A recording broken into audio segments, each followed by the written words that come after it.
rituel, très japonais. Et notre petit club qui va vous faire une démonstration de la pratique d'aïkido.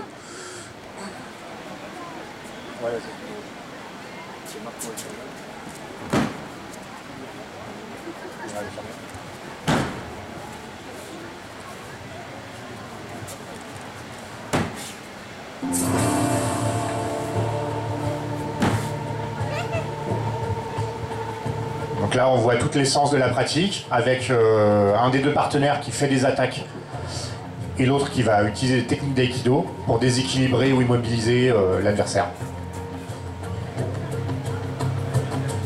Vous pouvez le voir ici, une attaque de type crochet, puis un déséquilibrage qui s'appelle Shihonage.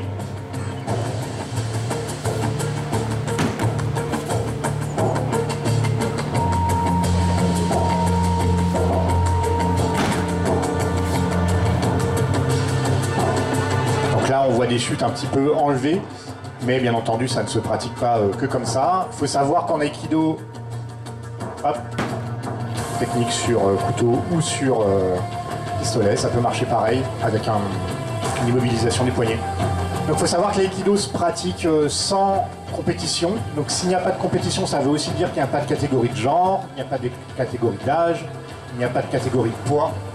N'importe qui peut pratiquer de 7 ans à 99 ans, il n'y a aucun problème. Simplement les chutes enlevées et les techniques un peu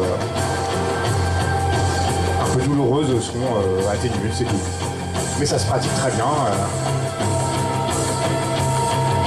À petite vitesse, à moyenne vitesse, à grande vitesse. Là, vous pouvez voir Maurice qui fait une technique sur une saisie au col ou à l'épaule, avec des techniques d'immobilisation au sol.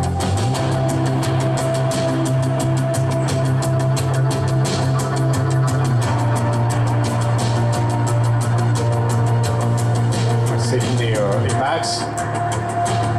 Là, pareil, une technique de saisie au poignet, et Céline immobilise la personne. Donc c'est un kimono de judo qu'on porte avec en bas ce qu'on appelle le hakama, qui est une tenue rituelle japonaise, noir ou en bleu marine, qui est un pantalon qui permet de cacher les positions des pieds. C'est historique pour les samouraïs qui utilisaient ça pour gagner un petit temps sur leur adversaire. Et le créateur de l'aïkido, Ueshiba Goriei, a gardé cette tenue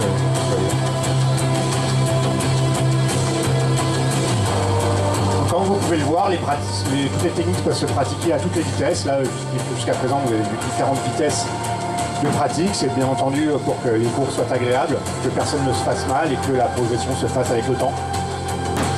Ah oui, des chutes un petit peu plus rudes, un petit peu plus enlevées. À l'aïkido comme au judo, les techniques se font en fonction de la vitesse de l'adversaire. Donc au judo, on va utiliser le poids de l'adversaire. À l'aïkido, on va utiliser l'intention de l'adversaire. Donc plus vous allez attaquer fort quelqu'un qui fait de l'aïkido, plus vous allez être projeté loin ou l'immobilisation va être sèche. Et à l'inverse, si vous attaquez tout doucement, vous faites une petite simulation tranquillement au club, voilà, les techniques sont faites tout doucement aussi. Comme vous pouvez le voir ici, les techniques peuvent être très dynamiques. Voilà, un côté geshi fait doucement. Une technique de poing avec un côté geshi un peu plus rapide. Et vous voyez que ça va progresser comme ça au fur et à mesure.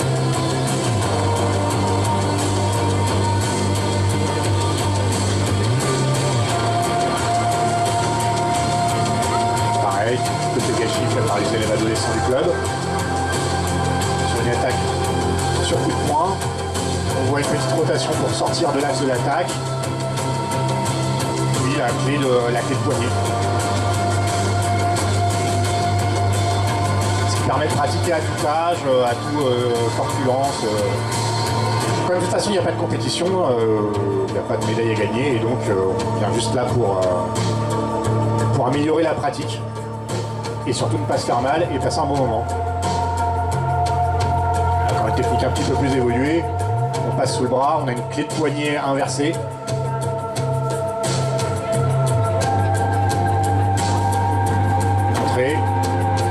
Pareil, on passe derrière et là il a récupéré l'autre bras pour faire une autre clé côté Gaishi.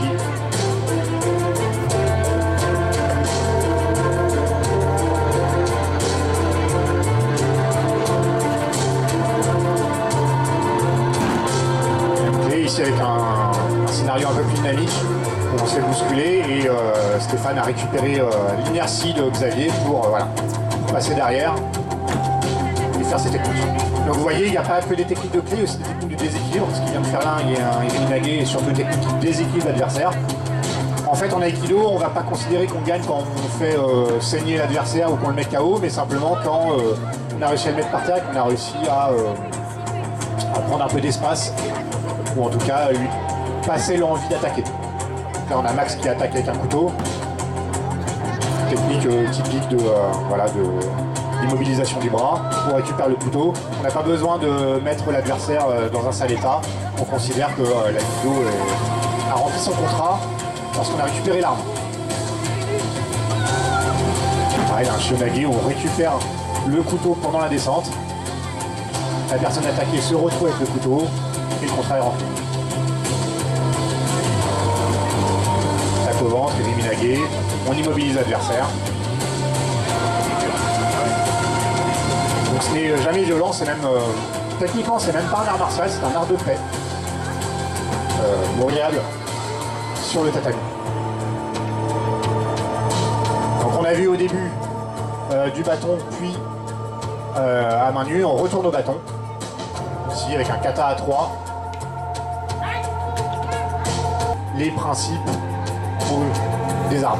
Donc voilà, on a des mouvements très amples. Là, on a vu une démonstration où Bruno est attaquant et a le bâton. Et c'est à Stéphane, voilà, au pratiquant d'Aikido, au Tori, de récupérer le bâton et de déséquilibrer l'adversaire sans lui faire de mal. Pareil, passage déséquilibre avec une clé de coude au passage qui oblige l'attaquant à aller rouler pour ne pas se faire mal. Le bâton.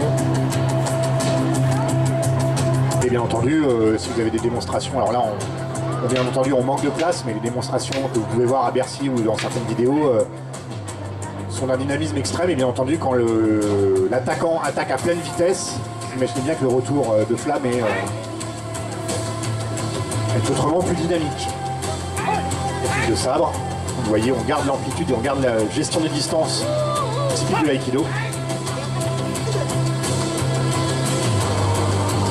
Sabre en bois qu'on appelle le boken. Toujours dans l'esprit de l'aïkido, le défenseur ne bouge que lorsque l'attaquant décide d'attaquer. Et voilà pour cette démonstration. Donc nous sommes ravis de nous avoir présenté l'aïkido. Nous sommes le club d'aïkido donc de Morsan. Nous faisons cours au gymnase de l'Aune qui est juste ici à 5 mètres. Et